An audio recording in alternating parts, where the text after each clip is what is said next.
Welcome to the Best Available Draft Podcast on the Grueling Truth Sports Network. The Best Available Draft Podcast is brought to you by MyBookie.ag. So if you want to bet on the Big Ten basketball tournament this weekend or the NCAA tournament in a couple weeks, just go to www.thegruelingtruth.net, click on the banner for MyBookie.ag. It'll take you right there. I'm your host, Mike Goodpaster, and right now I want to welcome in my co-host, Matt Minich. How you doing, Matt? I'm good. How you doing? All right. So we're going to start the show off, of course, with the showcase. Everybody wants to talk about the quarterbacks. So we're just going to sit here and break down who we think, or who the experts so far think, are the 6 or 7 best, and maybe a few guys that we think should be brought up that haven't been. But we're going to start off with Josh Rosen. And I know most people think he is the guy with the best mechanics, the most natural pocket passer, throws a tremendous ball. But, of course, there's off-field intangibles and durability that I think worry people. Matt, where do you stand on Josh Rosen? I think, a lot of people like to talk about his athletic background. He grew up playing tennis, and I think that kind of says the positives and negatives that you want to make about the guy. The way he throws a football, it's like somebody that's been trained to hit a ball up against the wall and did it over and over again.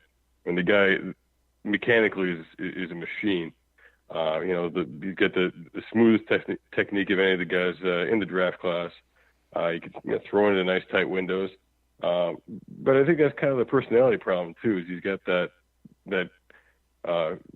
supposedly got that kind of country club feel to him, where maybe he doesn't relate to everybody, and then I think that's kind of where they get the idea about his attitude.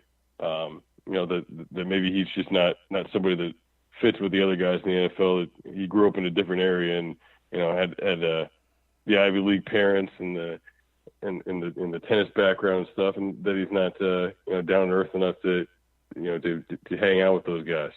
Yeah, and I think toughness has to be questioned with him, especially when you watch him during the season. And I think the reason he's sitting here and everybody freaks out about him was he had a legendary Week 1 performance when UCLA was down 44-10 in the third quarter. They came back. He leads them back to a 45-44 victory over Texas A&M. The rest of his season, though, to me, was really kind of inconsistent. Yeah, he definitely had a lot of lapses in his decision-making. He can be a little hit or miss with that stuff for sure. Also, he's not somebody that really creates a lot on his own. Like I said, I think he's kind of a machine. I think when everything's going well and he's throwing at targets and they're not moving and things aren't coming at his face that are surprising him, I think he's on the money. But I think he can have some problems when he sees things that aren't what he expects, and when things start to break down. I think if you look at the other quarterbacks in the class, he can't create. He can't make something out of nothing the way a lot of those guys can. Yeah, and when I think you look at him, I don't see him really fitting in anywhere, just because the leadership, the off-field activities kind of worry me, plus the upbringing, and I see the same machine-like performance you do. When you look at this, a lot of people have him projected going number 2 to the Giants. I think that would be a huge mistake. It's an interesting idea because, in a way, you kind of fit in with the posh side of New York. Maybe there's some aspect of their fan base that would appreciate that. But I think there are concerns about how he'll be in a big media city. And with the kind of pressure he's going to have on him, so that could definitely be a factor there. I guess the positive would be that he wouldn't have to play right away. So maybe that would give him some time to adjust to things, sitting behind Eli for a little bit. But I could definitely see where he could struggle in a big environment like that. Yeah, I just don't think that mentally he would be able to survive an environment like New York. And if you look at a place like Cleveland, if they were to pick him first or fourth, I think he would be doomed for failure just because you're looking at a terrible quarterbacks coach in Zam Peasy, a bad offensive coordinator in Haley, and a 1-31 head coach in Hugh Jackson. But when you look at it like that, probably whoever goes there is going to fail. Yeah, it's not looking good for anybody in a situation like that. Yeah, and I think especially everything with him depends on the situation being perfect, and the situation in Cleveland is about as far from perfect as you can get. Yeah. Next up, we're going to talk about a guy that I really liked last year, Sam Darnold, quarterback USC. He's a guy that I think could be really good, but I think he should have stayed in school another year, Matt. I mean, he's really inconsistent, but every game he makes throws, and especially anticipatory throws, that you don't see a lot of guys be able to make. But I think with him, if he goes someplace where he could sit a year or two, he might be all right. But I think he would have been a lot better off staying in college another year. Yeah, I definitely think he could have used some more time in college.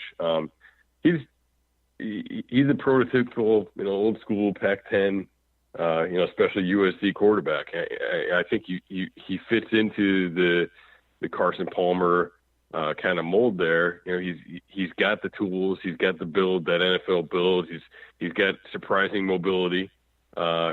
We call it surprising just because the offense isn't built around that, but he can do it. He can create when he needs to.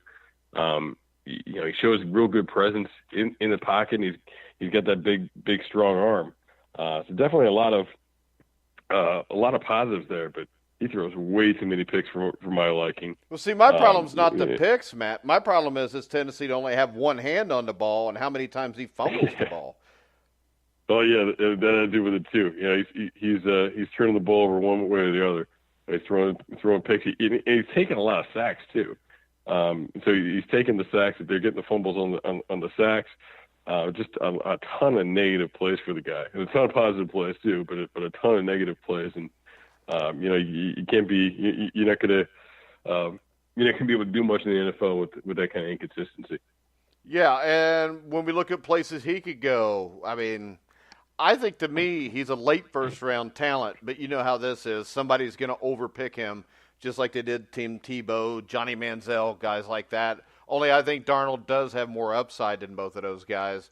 Where do you think would be a good landing spot for him? I really can't see him getting out of the top 10. I think he goes off the board pretty quickly. I think the Jets would be a good one. I don't think the Jets are going to be in a hurry to start a rookie quarterback. I think Bowles has things figured out pretty well, and I think they'll draft a guy, and if it's a guy like Darnold, they'll let him sit. They won't pressure him in, at least not right away. Those things seem to be accelerated more and more in the NFL. Might happen at some point during year one, but I don't think they'll throw him in. And I think that'd be a good situation for him to sit back and learn for a little bit. Well, and then you've got Cleveland sitting there. Maybe they sign A.J. McCarron and bring Darnold in to back him up to be ready to play in a year or two. Well, yeah, that's a good point as well. I don't know if I see A.J. McCarron holding off any of the rookies in this class for very long. I think he's doomed to be the Mike Lennon of the year, personally. Yeah, but A.J. McCarron's just got to hold it off for 3 or 4 weeks, and then the entire staff's probably going to be gone anyways. Yeah, that's a good point. Yeah, he'll probably, he'd probably beat him by a week, and just because they'll be trying to whoever they draft for a last ditch effort to try and save themselves. But yeah, I mean, I think anywhere where he can sit, I think that's going to be the best situation. Really, like you said, he should be playing another year in college. But I think forcing him in there isn't going to help him at all. I also I've got concerns with him and his delivery. I think that might be part of the issue with his interceptions that he's throwing. It seems like he has a real long wind up. That comes from only having one hand on the ball. because with the one hand on the ball, you almost automatically are bringing the other hand to it, which is slowing it down. And I mean, I coach multiple quarterbacks that are high school, a couple in college right now. And I mean, I want the ball up, with two hands on it, ready to throw it. And to me, he's a guy that brings the second hand up to it when he's getting ready to throw, and it just elongates how long it takes him to throw the ball. Oh yeah, absolutely. Yeah, it just creates a real wide motion. It's real slow getting off, and I mean, anytime you look at that mechanical stuff, that's a real concern, because I hate to use the term muscle memory. That's personally, I don't love the term and kind of how it's used sometimes. But at the end of the day, you can try and fix those things, but when you're throwing so many balls in your life, when the heat is on, when the pressure's in the moment, adrenaline's flowing, you're going to throw it the way that you're used to. So even if they think they clean something like that up, it's usually going to come out at very inopportune times, and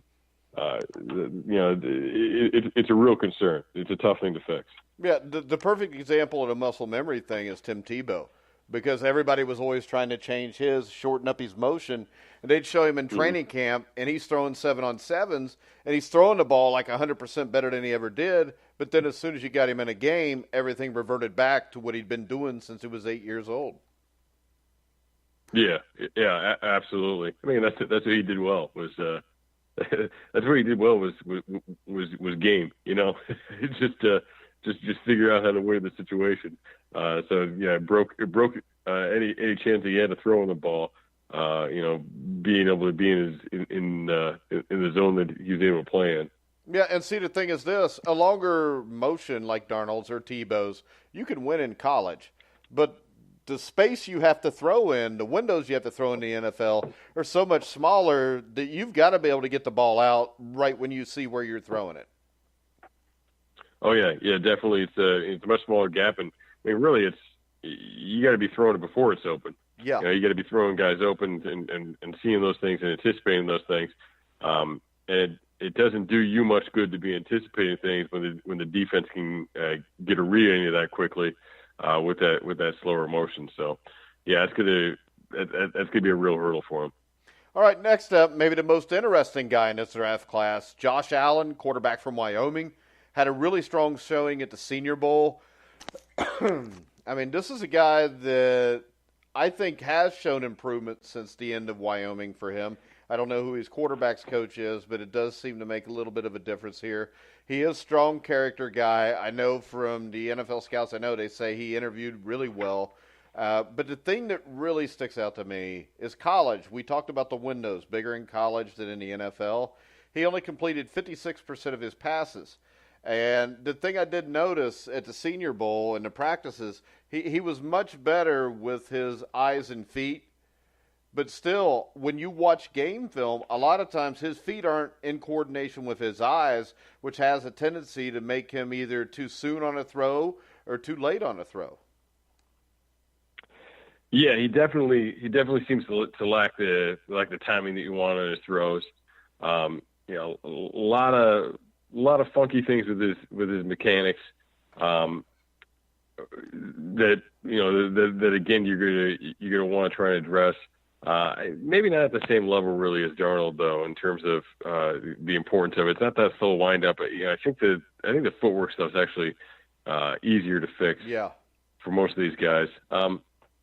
The thing with the completion percentage, I don't want to try and excuse it.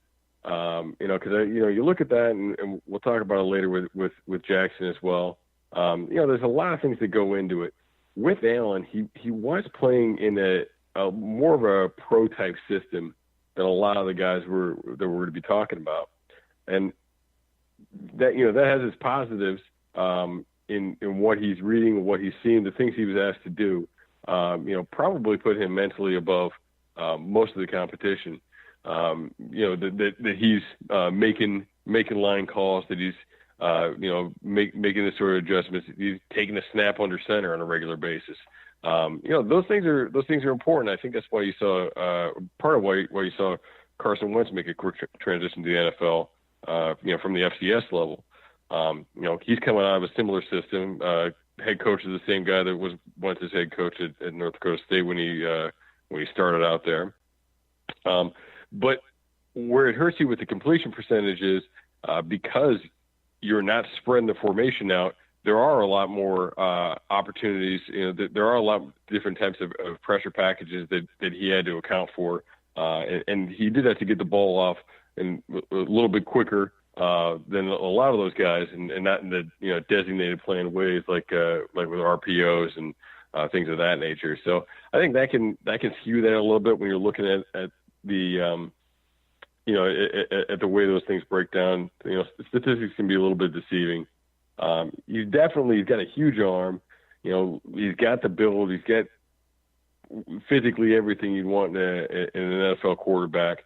And he looks real athletic. He's going to be one guy that it's really interesting to see. It'll be really interesting to see this weekend at the Combine, what he does. There's not too much that interests me at the Combine. But I like to see how well he really moves around when you test him and put him against some of those other guys. Yeah, and I think when you look at him and Lamar Jackson, a lot of you got to take into effect was the offensive line for both was not very good this year. Yeah, I mean, definitely they definitely had their struggles with that, and both had problems when they were playing better competition, and that's going to be partially the nature of the team, but also scares you a little bit. Well, do they really belong against some of those other guys?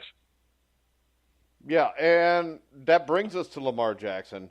And this is a guy that I love. I mean, I know most people don't for some reason, but there's nobody in this draft class that has a skill set with him. He has an unbelievably powerful arm. He can make throws a lot of these quarterbacks couldn't even dream of. Hell, he makes throws a lot of starters right now couldn't dream of. The thing that stands out to me, though, is I don't look at him as a runner because I think he's really tough in the pocket. I think he knows his scheme well. And like I said, the athleticism and speed, though, just give you something else with him. I think that Jackson's being undervalued similarly to the way people undervalued Deshaun Watson a year ago. Yeah, I mean, I definitely agree with you on that. I don't know if Jackson is a plug and play like I thought Watson was. Now, to me, Watson coming out last year when he went to the Texans, I think it was the writing was on the wall. It was like he's going to take over and it's going to be something special. I don't think anybody could anticipate the beginning of a rookie year that he had before he was injured. And I don't think that's necessarily what we're going to see his entire career out of him. But I think that he definitely had all the tools and was ready to go to make an impact in the NFL right away. With Jackson, I don't know if he's quite there yet. I agree. I don't see him as a runner. I think he's a scrambler. The running quarterback runs to run, scrambling quarterback runs to pass. And he's the type of guy when you see him start to move, unless it's a designed run, he's always keeping his eyes downfield. He's looking to make a play with his arm, not just with his legs. So he can definitely be special like that. Like Deshaun showed himself to be. Like you see out of guys like Russell Wilson and Aaron Rodgers in the NFL, to be able to make some extra time for themselves to be able to make big plays with their arms. He's got some technique issues. Really, I think it's more in the lower body though. He puts his feet are way too tight together. Gets a little, throws off his accuracy, especially on some of his deep passes. But he can get the ball off real quick. He's got a lightning fast release. I think he makes great decisions. One thing to look at, I think is interesting with him is he throws a lot of incompletions, but he doesn't throw a lot of interceptions. Yeah. So that tells me that you're not making bad decisions. Your incompletions, aren't just bad decisions, and they aren't just poor accuracy. Because if the accuracy was such a big deal, he'd be throwing it to the other guy more than he was throwing it to his own guy. Yeah. And, I mean, if you look 2017, 27 touchdowns, 10 interceptions, and especially his team was not that good last year. And I think the other thing you got to look at is I think he was somebody that team depended on him to do everything. So I think you get him to a situation where he's not the guy that has to do everything. I think he's a smart enough kid as a quarterback to actually, if you put him in a position on like a Houston Texans, let's face it, the Houston Texans were a team that was ready to win. All they needed was a decent quarterback. If you put him with a team like that, I think he can play right away. I don't think we know that Deshaun Watson would have went to Cleveland and been successful. Again, can anybody go to Cleveland and be successful? Yeah. They Bernie Kosar, Otto Graham, yeah. Frank Ryan, Brian Sipe that one time. Different franchise. But I see your point. But I mean, he'd be Kaiser's been unsuccessful so far, just like the 30-some guys on that jersey that came before him. Jackson going to Cleveland wouldn't be ideal for him. I agree. I think he's a guy that can go in somewhere and definitely compete if he's got a coach with a good head on his shoulders that can, like they did in Houston, make the most out of his abilities and kind of change the way of doing things, be flexible in that way. Solid defense and some guys that can, the ability to run the ball a little bit to take some heat off him. It's not the same sort of strategy where you can win games with Case Keenum and Josh McCown and guys like that. If you put Lamar into that, all of a sudden you got something special. He might not be there to carry it, but if you put him around the right things, a defense, a run game, a decent line, he could get you over that hump. If you dropped him in Minnesota, he would be really good, I think. Oh, absolutely. I mean, Minnesota is just as good as they were last year. With that, they're going just as far as they were, but now all of a sudden they got a real dynamic force, and they got somebody that can make some special things happen at the end there. Yeah. Plus, you'd have Dalvin Cook back, but I assume they're not going to do that. My worry is he slips to the Steelers and they pick him. That's terrifying. I'm with you. Yeah. Because, I mean, I've drawn up a couple mocks where he was available, and I think if you've got an old Big Ben, I mean, Lamar Jackson could sit a year or two, learn from Ben, and then you don't even miss a step when Big Ben goes away. Yeah, it's going to be interesting to see how things break down, where everybody ranks these top quarterbacks at the top end. I think if he gets past Arizona is where you kind of get into the danger zone. Arizona's obviously going to take somebody. They're sitting there, I believe, at 15. If he gets past him, that's when I start to worry. I don't think he goes to Buffalo. Not to label him or Tyrod too much as the same type of athlete, because I think they're different. But I don't think that that's what they're looking for in Buffalo. If he goes past Arizona, something interesting to happen. I much like with Watson, somebody's gonna trade up and make a move on him. I think he'll be polarizing that you might think he's gonna slip, but somebody will freak out to get in front of the other two guys that like him. I'm hoping. Next up, we got a guy that I like as much as anybody here. And once again, a lot of people don't because he's only 6 feet tall. That's Baker Mayfield out of Oklahoma. And I love Mayfield. When I watch him, he's gritty as hell. And to me, he has the it factor. I mean, he's the kind of guy that, when you're coaching a high school or college team, I used to always tell my guys, I said, you don't even have to look at the jersey. You'll know who the guy we got to stop is just by the way he walks on the field. And to me, that's Baker Mayfield. And Baker, to me, I think he's going to have to learn how to go under center. He's going to have to learn how to call plays, operate a pro-style offense. But I think the one big area of improvement for Mayfield this last year was in his footwork. I know he still gets a little bit of what people say the happy feet, but I think it did improve. And I think the thing that impressed me the most with him was when you watched him, his ability to move on to his second or third option and to deliver the ball on time. Yeah, I mean, I think a lot of that comes with experience. Like a lot of these guys, he's he's had a pretty long college run, and he's had the opportunity to develop in a system and to kind of learn more and more of it every year. Obviously, he's not going to step into an NFL team and have the kind of nuance for the offensive playbook that he has for his Oklahoma playbook, but that shows you he can do it. And that shows you that he's similar to Carson Wentz, Jared Goff. That he can up his game in that second year and maybe take the next step with it in his sophomore year in the pros, so to speak. But he is everything that Rosen is not. He's tough. He's gritty. He can scramble. He can move around. He can make dirty plays and make something when things are going to break down.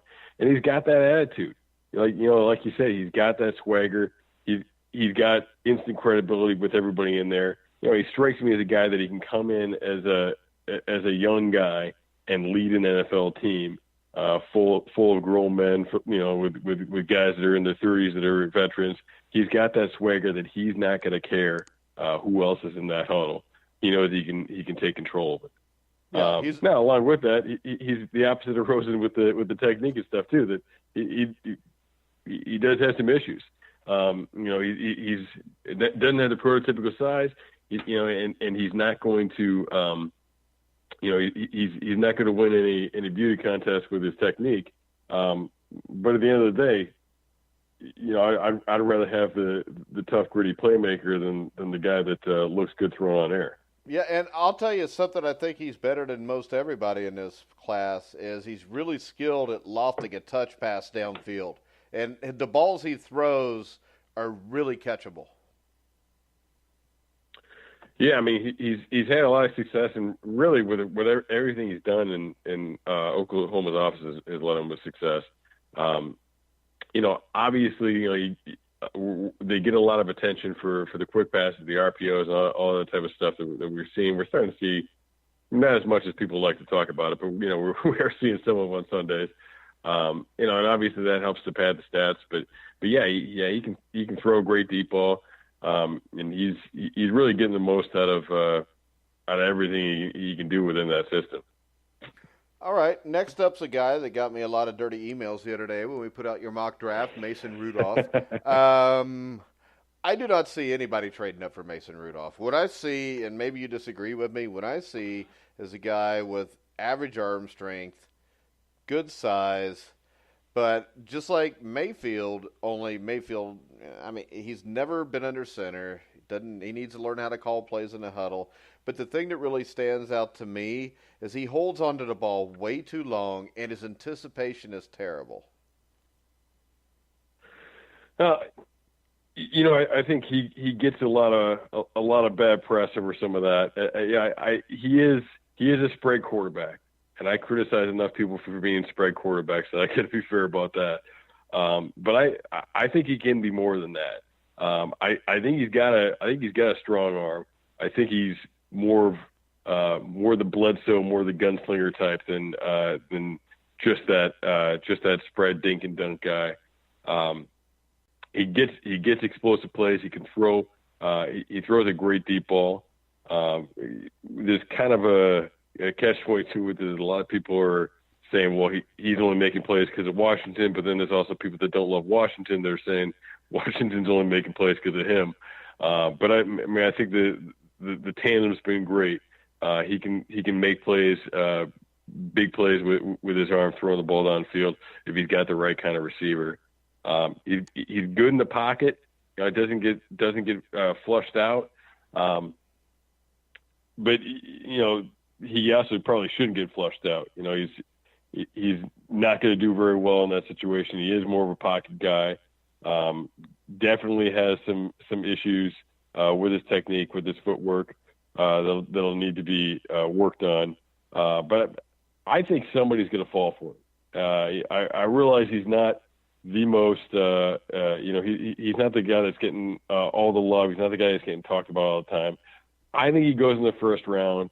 I think I think there's going to be somebody out there that's going to fall in love with him. He's going to go quite a bit higher than people think. And it's gonna be a pick that's gonna get some reaction when it happens.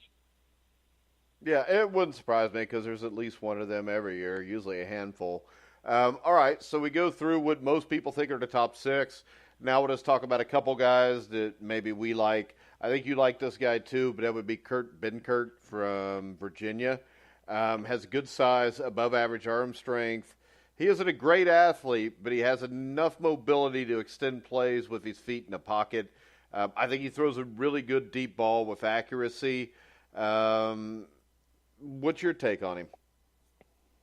Yeah, I think of the guys who aren't in that top six group. They're I'd say the guys we just talked about likely are going to be gone the first, I would say 45 picks or so. I think he's at the top there of that next group because I think he can develop more. I see him as a guy that could become a star. That could become a star in this group down the line. But yeah, definitely he throws a great ball, strong arm, good ball placement. Like you said, he's not going to wow anybody with his feet, but he can keep the play going. He does get a little too excited in the pocket sometimes, though. He can get flushed out sometimes when he shouldn't be. And again, like we've said about a few other guys here, he's got a pretty low completion percentage, so that's definitely a concern. But I think he throws a better ball, and I think he has a lot more upside than some of the other kind of second tier, late day two into day three quarterbacks. All right. Is there anybody else you want to talk about? I think Kyle Laletta from Richmond is getting quite a bit of press right now too. I think he's a good, solid quarterback. I don't think he's the kind of guy who's going to change your franchise, but I think he's the sort of guy that we might see pop up in a couple years as being that Nick Foles, that Case Keenum kind of guy who, in the right situation, can lead you. He's got great accuracy. Delivers a good ball, really good with his eyes and coverage. But he's not the dude. He's not the guy that you're gonna rest your team on and he's just gonna take things over and change it for you. But he could be a real solid player. I see him as being either a really solid backup for a lot of years to somebody, or possibly being somebody that gets in with the right defense, with the right team, and kind of falls into some success there. Making the most out of what he can. Yeah, and I kind of lump him in the same category as Mike White from Western Kentucky. Do you agree with that assessment? Mm-hmm. Yeah, absolutely. I think Mike White's probably got a little bit of a stronger arm, but he's got some more issues with turnovers and mechanics. Where I think Laletta is probably a little bit of a cleaner pick, a little bit of a safer pick. But yeah, White definitely kind of lumps into that same category. I think really those three are the next three to me. Not the guys that were being talked about as the next tier of guys at the beginning of the year, like your Riley Fergusons, your Chase Littons, your Luke Falks. But I think those guys are really the ones that have a chance to make some kind of impact in the NFL down the line. Now, do you think there's any team here that may surprise people by taking a quarterback in the draft? I don't know that anybody would really surprise me at this point. I think people are already talking about the Giants. I think people are going to be surprised when the Giants pass on a quarterback. To be honest, that's kind of the way my head's leaning right now. Yeah, I think they got Eli Manning. I think they're going to try to win right away. So if you put an offensive line in front of him, he's probably got a couple years left anyways. Absolutely, yeah, and that's where they need to build. And being up there at the top, they can get a top defensive player, or they can finally get a running back, maybe. I don't see them going that way. I think a lot of Bengals fans would like to see the Bengals. I don't think it's going to happen. I don't see it happening. So I'm not sure anybody's really gonna surprise us. I think there's pretty clear cut teams with the need. What about Miami? Yeah, that's what I have seen. I mean, it really has to make you wonder where things are at with Tannehill, and He seems to be just so stretched out with that. I just don't think he's that good either. Oh, absolutely. And I've never really been in that camp, but it seems like he's got a lot of support in that building. But I mean, yeah, that'd be a great one. Maybe they're sitting there at 11. Maybe they're that extra team that takes the quarterback. That maybe that's where Lamar falls off. Maybe that's where something big and surprising happens. Another team that could be interesting is Phillip Rivers isn't getting any younger in L.A. Yeah, it's similar to Eli. It's something that's kind of been rumored for a couple of years. They were talking about it a little bit last year too. You got to kind of gauge the temperature of the building there and see what they think they can do. They're building all this up with the receivers. They took Williams last year. They've got some guys on defense. They had some flashes and looked pretty good early in the year, and just kind of fizzled out. So, do they think that they can add a couple guys and make a run at it this year, or is it time to move on?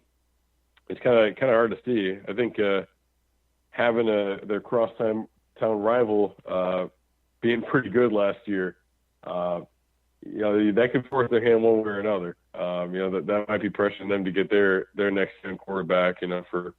For fear what's going to happen with Rivers and the fact that the guy's still commuting from San Diego and watching film in the car and all that stuff. Maybe they want to move on and get somebody that's going to be in the building. Yeah, and two other ones, picking at 27 and 28. It wouldn't surprise me if a Mayfield and a Jackson slip. If you see the Saints and the Steelers jump on them. Yeah, I mean, that'd be a great spot for really either one of them. Obviously, New Orleans doesn't have a problem with short quarterbacks.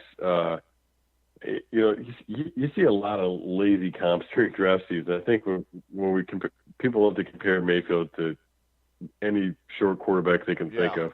I think his height is about the only thing he has in common with Drew Brees in terms of his playing style. But style, I would compare him more to Russell Wilson.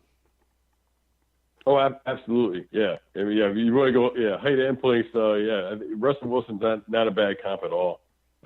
Both great opportunity to create, guys that the teammates like, and guys that were really rally around.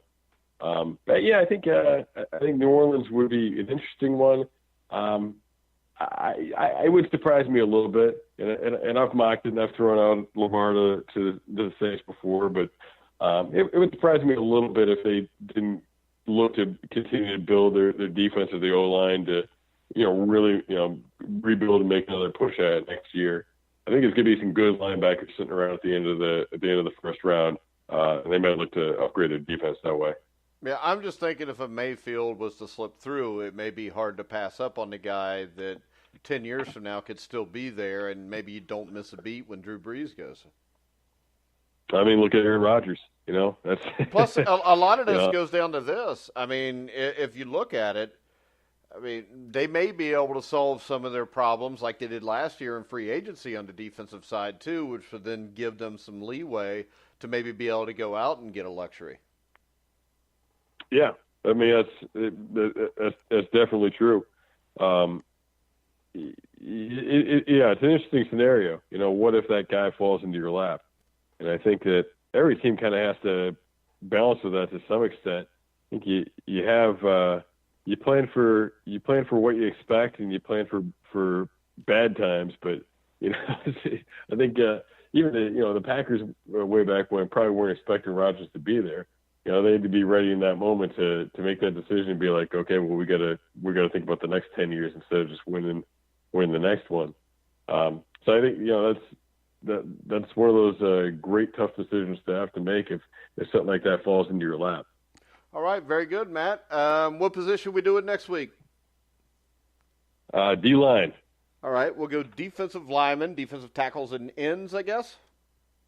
Yep, defensive tackles and edge/ends. All right, we will be here with the best available draft podcast every Thursday night live at 8 o'clock. You can hear me and Matt talk about a different position each week.